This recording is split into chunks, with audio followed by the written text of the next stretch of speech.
The religion of the future will be a cosmic religion. It should transcend personal God and avoid dogma and theology.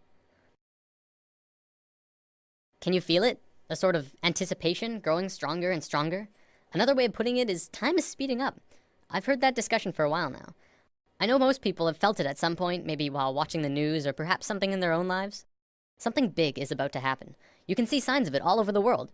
Revolutions rapidly spreading across the Middle East, protests occurring in America and Europe. Earthquakes are devastating the world, like in Japan, Myanmar, and Greece.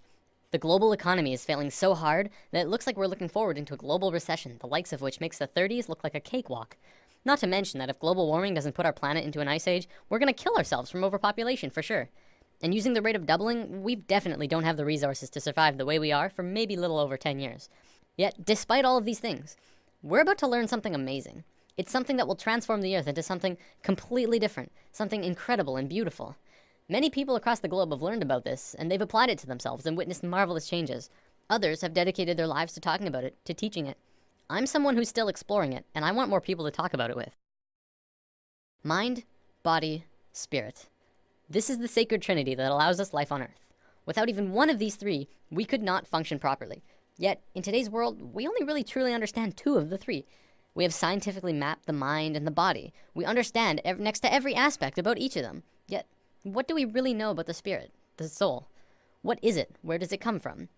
For centuries, religions have been the primary source for answers pertaining to the soul, but they're not concrete.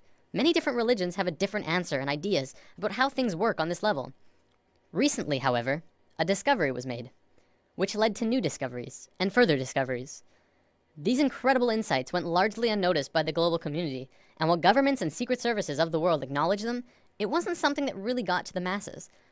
Today, this information is still slowly coming out, and I'm going to share it with you.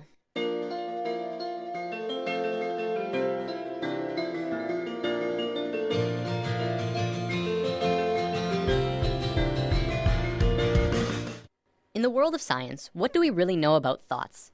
We know we can measure them. By hooking up scanners, you can measure the frequency that are emitted when you think them. They're measurable, yet there isn't anywhere specific in the brain that holds them. Is it possible that you create your thoughts outside your mind? Maybe not. But is it possible that you create your thoughts into the external world from your mind? This is what we're going to talk about today. Have you ever had a moment where you knew exactly what someone else was going to say, about 2 or 3 seconds before they even started talking? Do you have a shared connection between a loved one or a pet where you can always tell exactly how the other is feeling or what they're thinking of, even if they're not really around? Have you ever met someone that you really got bad vibes from and your intuition turned out right?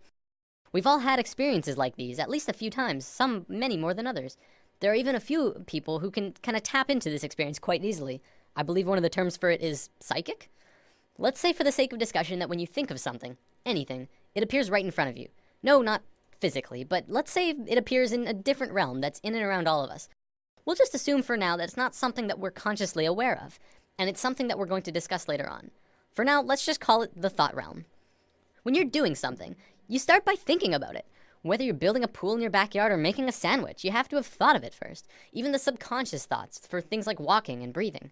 This shouldn't be anything new to us. We think of things before we do them, even if it's a split second before them. This is just how we function, and our physical actions match the thoughts that we've created. You might say that you move through your thoughts, turning non-physical ideas into physical actions. When an inventor gets an idea, this idea can quickly spread throughout all of his colleagues and friends. Ideas and thoughts are spreadable. Multiple people can hold on to the same idea at once, allowing them to grow and develop further. In this scenario, don't think of thoughts as separate, but as a whole that everyone is latching onto.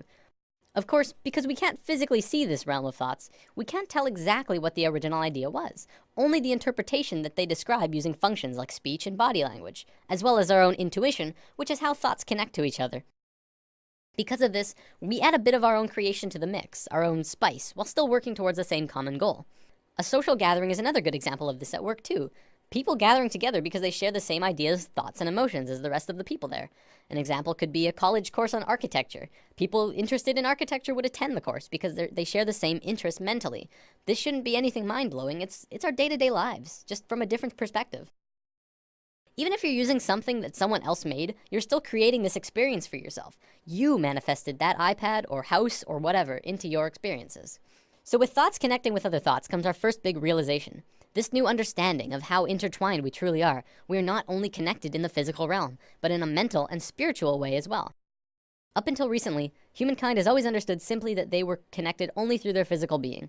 We assumed that the conscious experience, as well as all of the thinking, was totally 100% isolated from the rest of everyone else. The fact is, we're not. We are so connected with each other, it's almost impossible to believe. Think about almost every creature on Earth. What do we really know about the bond that connects them? Geese are able to travel long distances, switching who flies in front like clockwork. Many fish swim in large schools, and we know that they don't have a form of verbal communication. Our pets are able to communicate with each other without speaking. Yet, it's like they know what each other are feeling and connect in a very amazing personal way.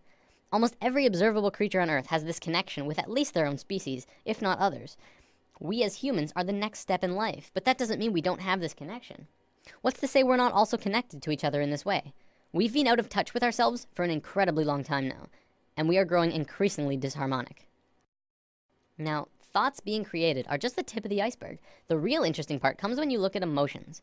Emotions are much more powerful than thoughts. Emotions pull on you. They control your actions. They guide you throughout your life. It's not your thoughts that control where you sit in a class or on a bus, but it's if you like that girl or you think that guy smells. When a couple is together, it's their emotions that keep them tethered. Same with if they're fighting, it's their emotions that break them apart. You watch TV shows that you enjoy. You hang out with friends because you have emotional bonds with them. Now, this applies on a smaller scale too. Do you ever have a morning where you wake up grumpy and stub your toe and think, oh, this is just gonna be one of those days, and find that the entire day afterwards just goes terrible and just everything goes wrong? What about the days when you wake up excited and happy and ready to go? Your whole day is just excellent in all of the right ways. Even if something bad does happen, you're less affected by it because you're in such a good place emotionally. The reason these differences in how your day goes is because of your emotional state. People like to think the world will go on exactly the same without you, but it really won't. People interact differently with other people, and everyone would have a completely different experience if you were not there. Imagine this scenario. There's a bully in a playground who's looking for someone to beat on. There's kids playing sports, kids skipping rope, kids on the swings, and then off to the side there's one boy sitting in the grass watching the rest of everyone play. He doesn't feel like anyone else will want to play with him, so he sits apart from the group. The bully instantly knows where to go, and the circle of hurting begins. See, it's through the feeling of being vulnerable that you become vulnerable in the physical. If the boy had walked outside for recess and told himself, I can fit in, he would probably be playing sports right now. This applies to the bully as well. He didn't have anyone else to play with, probably because of some insecurity, mental, that led him to need to hurt others. He thinks he's doing good for himself by hurting the boy, except he's really just hurting himself long term. You can look into society and see a vast amount of evidence to support it too. The people who are most successful are those who talk most of success. Those who speak most of illness have it. Yes, illness is also a creation of yours. If you have a low immune system, it's because of you. Typically, we like to blame things on the virus going around or our own immune systems, but the way that we become susceptible to them is from inside, whether that there's some ongoing negative energy or some bad feeling that we allow into ourselves. We can heal ourselves also, but I'm going to save healing for another video. There's only one thing that becomes apparent from this understanding. You create your own reality. We are 100% responsible for the situations that we find ourselves in, the things that happen to us, good and bad. Throughout history, we've always played the blame game. It's his fault I didn't get the promotion. It's her fault I couldn't go to the game. It's everyone else's fault. I'm so depressed. Whatever it is, and this may be the hardest thing to truly get, it's your fault. Your happiness, your sadness, your fears and your fortunes, every single experience of your life on Earth was because of you. Remember, just as you are creating your own individual reality, we are all co-creating our realities as a collective. We are one species, and as a species, we are creating the realities that we are experiencing together. One common argument I hear is, what about starving kids in Africa? How are they creating their starving reality?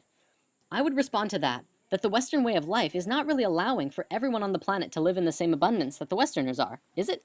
We're using up all of the world's resources, hardly sharing anything unless they're paying a lot for it or if we're getting something out of it. And we ask why they're poor? We haven't been sharing with our brothers and sisters around the planet. But again, that's us as a collective creating the reality that we experience around the planet. This applies through all levels. As a family, you create your reality, and your actions will change what the family experiences. Because of this, and because we are not in tune with ourselves, it may often seem that sometimes we don't have complete control over what it is we experience. Sometimes we're seemingly forced into scenarios that seem out of our control. This happens as a result of our disharmony, and also lack of connection to our own intuition. When we become more in tune with ourselves, we can feel out certain scenarios and decide if that's a path we want to take. Maybe I won't go down into the dark alley. Maybe it feels right to not take that job.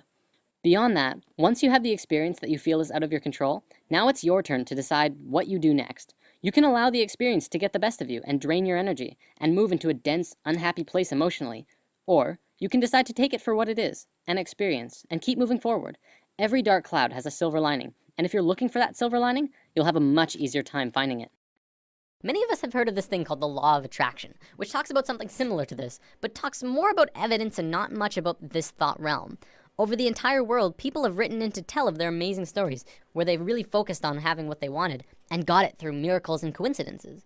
This is but a small piece in the vast ocean of the internal world that I'll be talking about. It is, however, very real, and you can literally change everything in your life by willing it so. I know this from personal experience, and it's not hard to find others who have too. One continuous argument I hear from people who deny this law of attraction is, you don't just think things and change everything by sitting on your ass. To which I reply, exactly. You never stop moving. Just change your mindset and continue on with your life. Create your emotions in your mind, then move into them physically. Don't let your emotions control you. Pull your thoughts into the physical realm. What can you do to change things? Well, just be good to yourself. Fill yourself up with the emotion of love and happiness as you go about your day. Treat yourself and try to change your perception of your life from what others think is best for you to what you think is best for you. Take a few minutes to sit down and actually just ask yourself, what do you really want? Of course, at first a lot of people might first think of money, wealth, fame, and luxury. And hey, those things are pretty nice. But will they buy you happiness? I guess that depends on you. I found in my experiences that beyond all of those things, what people really want is to be accepted, appreciated, and loved. By giving that to others, you will in turn get that back, and the bond that connects you to everyone around you will strengthen so much further. I want to bring up one more thing before I run out of time. There was a scientist in Japan a few years back who made an incredible discovery, but one that also went largely unnoticed or recognized by the global scientific community. Dr. Masaru Emoto discovered that by putting words on a side of a glass of water and freezing the water, you could change how the water would freeze into crystals. On a jar that said, "I love you," this is how the water crystal froze. On a jar that said, "You make me sick, I want to kill you," it froze like this. If thoughts can do that to water, just imagine what thoughts can do to us. Well, looks like I'm about out of time for today. Before I go, I want to leave you with words to sit on. For anyone who is looking for direction right now. You can have, do, or be anything you want. Namaste. Thanks for listening. There's nothing you can do that can't be done. Nothing you can sing that can't be sung. Nothing you can say, but you can learn how to play the game.